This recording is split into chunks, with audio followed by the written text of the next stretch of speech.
Like I said, I have a lot of movies. We're just now getting to the bottom of the first stack. Despicable Me. Now, I still cite this as probably the best Illumination film. This is the first one they released, and it's a little nostalgic for me at this point, but that doesn't cloud my judgment. This movie is genuinely pretty fantastic.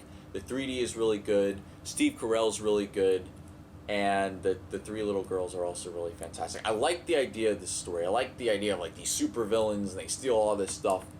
One of the best. This movie has fantastic 3D throughout. Really deep, really volumetric, and the best scene for 3D I think is the scene when they go to the amusement park and they're on the roller coaster. It's really deep and you really do feel like you're on the ride with them. And this is one of the first 3D Blu-rays I got.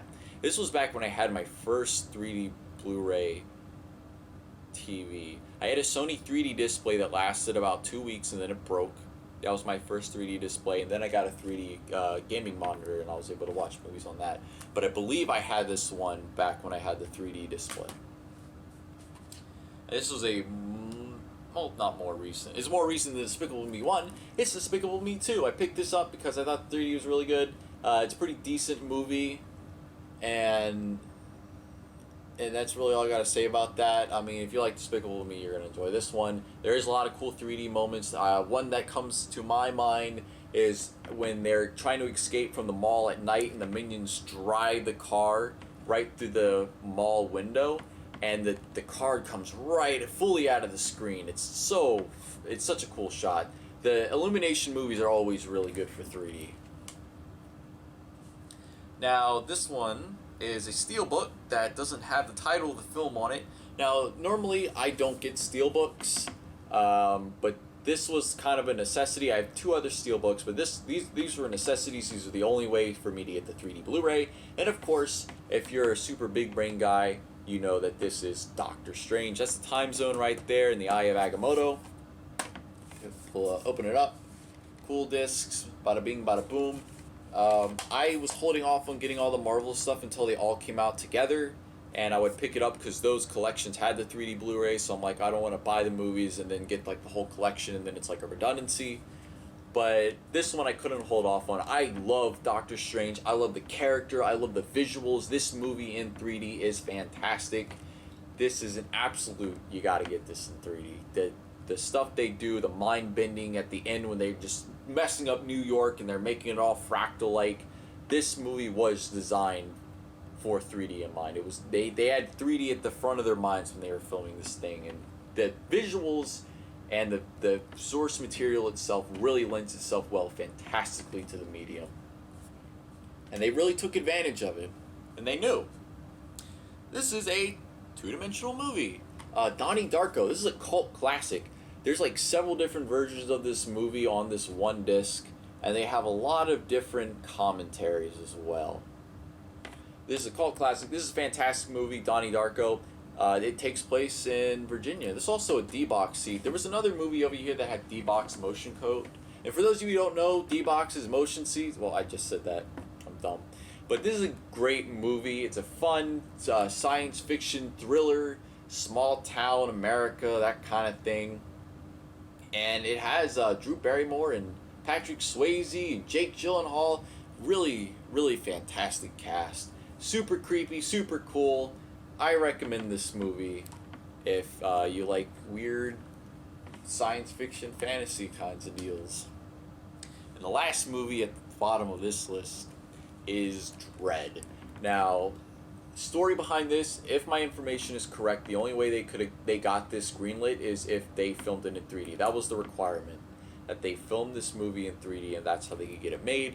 And they took that to heart. The 3D in this movie is pretty fantastic most of the time. They don't turn up the deepness all that much, but the framing and the way that they set the camera up in the locations lends itself well. They decided on a story that would work really well with this. The drug slow-mo's really cool in 3D.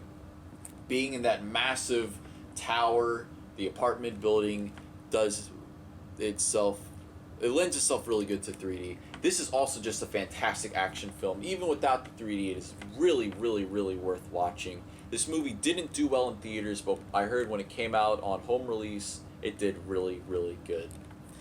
Which is a shame because a lot of critics were like, man, this movie's fantastic. It's amazing. And I agree. That's one you should definitely pick up in 3D. Now we're moving on to our second pile, which is a little bit taller than that one. This is one I haven't watched in a hot minute, but I do still remember the movie itself. This is post-conversion, Live, Die, Repeat, or Edge of Tomorrow. It has so many different titles, they can't decide what they want to call it. On the spine there, you can kind of see if it's not upside down or backwards. This is a great 3D movie. 3D is really fun. It's also a great movie in and of itself. Tom Cruise is fantastic, dies over and over and over again. And that's all I can say about that. Really good 3D. If you don't have this movie and you want a fun 3D action film with a little bit of science fiction, alien stuff in it, this is a good one to get. Epic. This is Blue Sky Studios, which is now a Disney animation studio. And this movie is a really great 3D movie, but it kind of frustrates me. This is a good movie, but there's like so much lore, and I was like, man, it feels like there should be another movie to go along with this. Like, there's so much. They really did a lot with the world building. They really fleshed everything out. Like, even though you only feel like you see a little bit of this world and the lore behind it and the society. I know, yeah, they live in a society, but outside of the obvious, it's like Fern Gully comparisons, this movie stands really good on its own. It really makes you feel like you're only seeing a smaller part of a larger world. 3D is fantastic. They really take full advantage of that, everything being small, and this is just a really well done movie. It just, when you see this, you're going to be wishing that there was more of it. And it definitely feels like they had more planned. It's a good one. So this is Everest. Now, this movie was a post-conversion, but if you didn't know that, you would have sworn this was shot in 3D. This movie in 3D is fantastic. If you have a 3D TV, this is a must-get. This is top 10 3D movie material.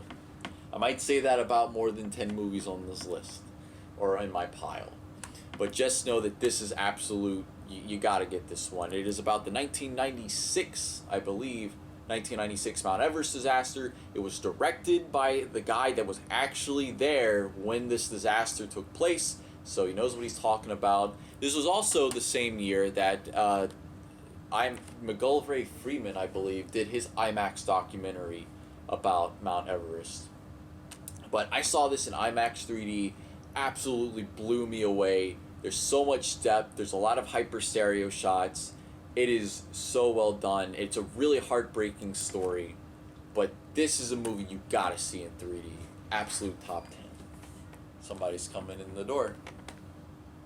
Might have to pause for now. Hopefully not. Now, this next movie is one of the earlier 3D Blu-rays that I got. It's also one of the more expensive ones I got. It was like upwards to $30 to $50. This might have been $50 or close to it, $45. This is really expensive. But yeah, it is Finding Nemo. Now, I love this movie. This is my favorite all-time movie, hands down. I know it might not be the greatest movie ever made, but this is my favorite. And when I heard they were doing a 3D re-release of this, I absolutely had to see it. I saw this in theaters, and I picked it up on 3D Blu-ray, and I'm glad that I did. My only complaint is that the 3D isn't pushed as much as it could have been. They actually re-rendered all the Pixar films in 3D. I do have one other Pixar movie, no, two others that were re-released in 3D, and they said they did all of them. I know WALL-E has a really rare 3D release, and so does Ratatouille. I didn't even realize WALL-E got a 3D release until I saw a video today. But the 3D is cool because it's underwater. There's a lot of depth there, but they don't push it as much as they could have. And when I say that, I don't mean like they didn't push stuff out of the screen. They just didn't make it as deep. There isn't really that much volume and characters. They said that they didn't want to alienate audiences by making the 3D too much, but you know, by this point, this movie came out. I think it was like 2014 when they did the re-release. People, there was a very clear divide between people that like 3D movies and people that disliked them. And it's a shame that they just alienated the people that were actually going to see this in 3D just to try to make more money. I mean, I can understand their reasoning, but the 3D image still does suffer because of that. If they really pushed it as much as they could have, it would have been like absolute, you gotta get this in 3D, but they didn't.